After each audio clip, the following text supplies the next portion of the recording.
এখানে যে মোটরটি দেখছেন এটি একটি ইলেকট্রিক মোটর।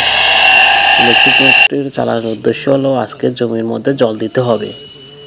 এই জমির মধ্যে বড় ধান চাষ করেছে। বড় ধান চাষ করলে জমিতে অনেক জলের প্রয়োজন হয়, কারণ বড় ধান একটি শীতকালীন ফসল। শীতকালে এর প্রায় নভেম্বর ডিসেম্বর মাসে আমাদের এখানে এই ফসলটি লাগানো হয় এবং মে জুন মাসে ফসলটি কাটা হয়।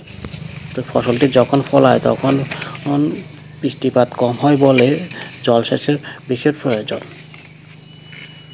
তো আমার এক ছোটো ভাই আজকে মোটরটি সেটিং করছে এবং তার এই মোটরের যে সেকশন পাইপটা অনেক কষ্ট করে জলের মধ্যে দিতে চেষ্টা করছে, কিন্তু বারবার পাশটা পড়ে যাচ্ছে।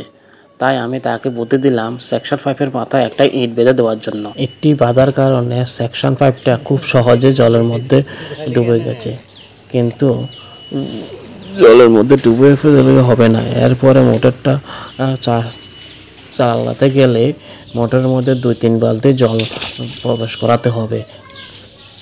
দেখুন ইটটা বাঁধার ফলে সেকশন পাইপটা খুব সহজে জলের মধ্যে ডুবে গেছে। এরপরে দেখুন জল 2-3 বালতি দেওয়ার পরে মোটরটা স্টার্ট করা হলো। এখান থেকে জল যাবে প্রায় 200 মিটার দূরে। জমির মধ্যে যে ফাটল, আজকে মনে হয় সারাদিন মোটরটা চালিয়ে রাখতে হবে।